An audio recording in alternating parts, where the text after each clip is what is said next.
అందరికీ నమస్కారం. గత 4 రోజులుగా ఇంటర్నెట్లో సోషల్ మీడియాలో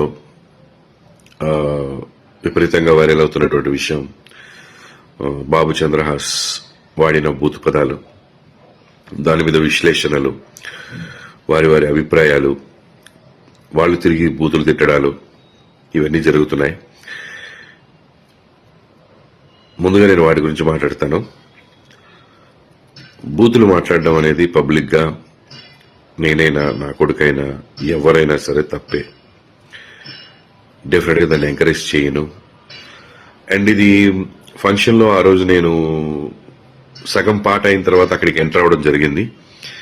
ఎంటర్ అయిన తర్వాత పాట అయిపోయిన తర్వాత మా బాబుతో చెప్పడం జరిగింది, నాన్న ఇలాంటివి పబ్లిక్ గా వాడకూడదంటే సరే daddy next time I don't repeat అని చెప్పాడు. అది ప్రైవేట్ గా చెప్పడం జరిగింది, నాట్ పబ్లిక్ గా. సో బాగుంది, అక్కడితో అయిపోయింది అది. బట్ అది లైవ్ కాబట్టి లైవ్ కొన్ని ఛానల్స్ లో వెళ్ళిపోయింది. బట్ అప్పుడు లైవ్ చూస్తున్న వాళ్ళు తక్కువ మందే ఉన్నారు, ఒక 1000 పీపుల్ ఉండుంటారు మొత్తం చూసిన వాళ్ళు. దాన్ని ముక్కగా కట్ చేసి మిగతా వాళ్ళు కెమెరాల ముందుకొచ్చి ఇది వినండి అని చెప్పి వినిపించారు. నా విన్నపం ఒకటే, మీరు తప్పు చేసిన వాడిని శిక్షించాలనుకోవడం తప్పు కాదు, కానీ ఆ ఇదిలో పడి మనం ఇంకో తప్పు చేస్తున్నాం, ఇంకా ఎక్కువ మందికి వినిపిస్తున్నాం వినకూడని మాటల్ని. అది చేయకుండా ఉంటే బాగుండి అనిపించింది. నేను ఓకే, మనం బాధ్యతగా ప్రవర్తించాలి అని అనుకున్నప్పుడు సమాజం పట్ల ఎక్కువ మందికి ఇది వినకూడదు, ఎక్కువ మంది ఇది వింటే పాడవుతారని ఫీల్ అవుతున్నప్పుడు దాన్ని తీసుకొచ్చి మళ్ళీ మనం వీడియో ముందు వినిపించడం అనేది అవసరం లేదు. దానికి లీగల్ గా మనం ఏ యాక్షన్ తీసుకోవాలో తీసుకోవచ్చు, మనం ఎలా బుద్ధి చెప్పాలో చెప్పొచ్చు, ఇదంతా చేయొచ్చు.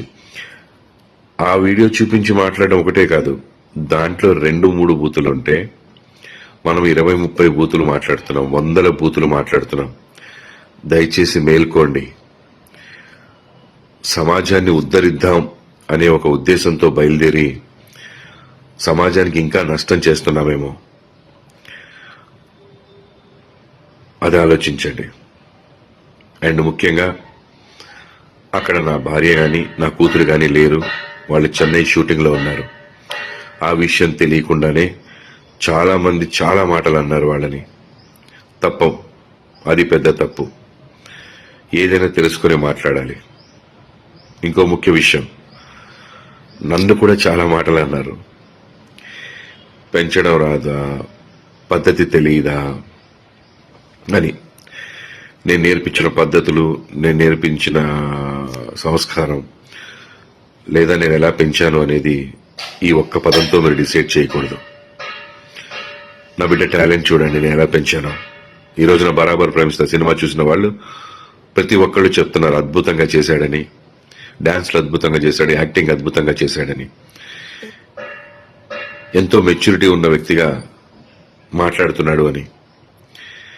సో తప్పుని నేను సమర్థించట్లేదు, కానీ తప్పుని ఎత్తి చూపే పనిలో పడి మనం ఎక్కువ తప్పులు చేస్తున్నామేమో, సమాజానికి ఇంకా ఎక్కువ హాని చేస్తున్నామేమో అని అనుకుంటున్నాను.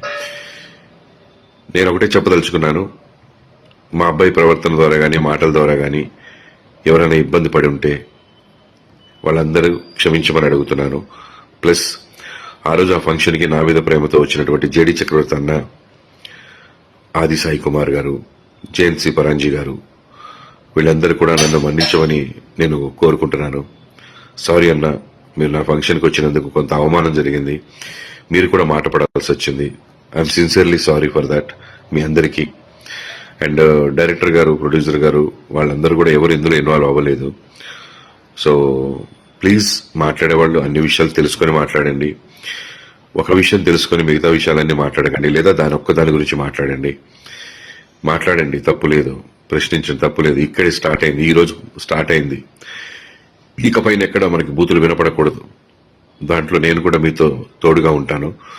తప్పకుండా మనందరం ఫైట్ చేద్దాం, ఇకపైన బూతులు లేకుండా. బరాబర్ ప్రేమిస్తా సినిమా చాలా బాగుందని ప్రజలు చెప్తున్నారు. తప్పకుండా సినిమా అందరూ చూసి ఆదరించండి.